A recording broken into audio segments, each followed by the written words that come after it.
तेरा तेरा प्रत्येक परिस्थिति। उदाहरण से समझे, एक राजा था और एक मंत्री। तो मंत्री कुछ भी होता तो मंत्री एक ही बात कहता, भगवान जो करता है अच्छा करता। एक दिन राजा की अंगुली कट गई। राजा ने कहा मंत्रीवार अंगुली कट गई। मंत्री मुस्कुरा कर कहता है भगवान जो करता है अच्छा करता है। अच्छा, राजा की अंगुली कटी और मंत्री ऐसा बोल दे तो राजा उसे छोड़े, कारागार में से बंद कर। मंत्री चला गया कारागार में। 3 दिन तक मंत्री कारागार में रहा। तीसरे दिन राजा को के मन में विचार आया, चलो अपने राज्य की सीमा देख रहा है। जैसे राज्य की सीमा देखने गए, कोल भीलों ने राजा को पकड़ा। कोल भीलों ने नरबलि देनी थी। माता काली के मंदिर में जैसे लेकर गए कोल भील, माता काली की पुजारी ने कहा ये बलि नहीं हो सकती। क्यों? क्योंकि खंडित है। राजा छूट गया।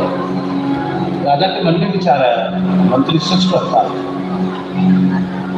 ईश्वर जो करता है अच्छा। राजा आया कारागार से मंत्री को मुक्त और मंत्री से पूछा, मंत्री तू सच कहता है कि ईश्वर अच्छा करता है, पर एक बात बता, मेरी तो अंगुली कटी थी सो मेरे साथ ईश्वर ने अच्छा किया। यदि अंगुली नहीं कटी तो आज मेरी बलि हो ही जाती। पर एक बात बता, 3 दिन तू कारागार में था, तेरे साथ ईश्वर ने क्या अच्छा किया? मंत्री कहने लगा। मंत्री ने कहा राजन एक बात बताइए, राज्य की सीमा रेखा देखने आप अकेले जाते थे कि किसी को लेकर जाते थे? बोले मेरे साथ तू रहता था। बोले महाराज आप तो पंडित थे सो बच गए, मैं पूरा पंडित था, मेरी तो बलि हो ही जाती। इसलिए ईश्वर ने मुझे कारागार में कर दिया और आपको भेज दिया। ये पहला सूत्र है। प्रत्येक परिस्थिति में ईश्वर की अनुकंपा की अनुभूति करो। पर हमारा स्वभाव क्या बन गया? सुख मिल गया तो बाहरे हम, और दुख मिल गया तो भगवान। सुख में फूलो मती, दुख में तड़पो मती, प्राण जाए मगर नाम भूलो मती, मुरली वाले मन से रिझाते चलो, कृष्ण गोविंद गोपाल।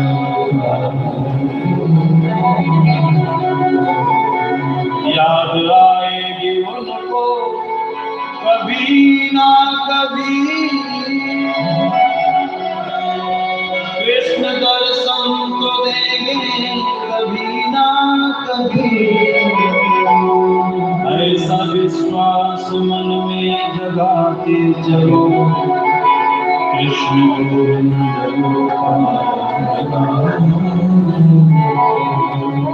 महाराज तत्तेनुकंपाम सुसमीक्षमाम, प्रत्येक परिस्थिति में ईश्वर की अनुकंपा की अनुभूति, ये पहला सूत्र है।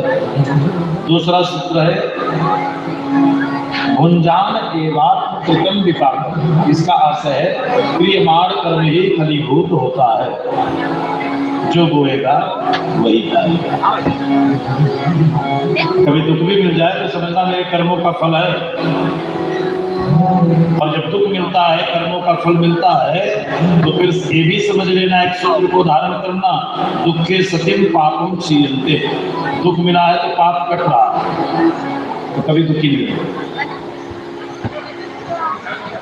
और तीसरा सूत्र है ऋग्वाद नमस्ते, हृदय से, वाणी से और शरीर से जिसने प्रणाम करना सीख लिया, जीवेत यो मुक्ति पदे सदा, वो जीते जी ही मुक्त हो जाए।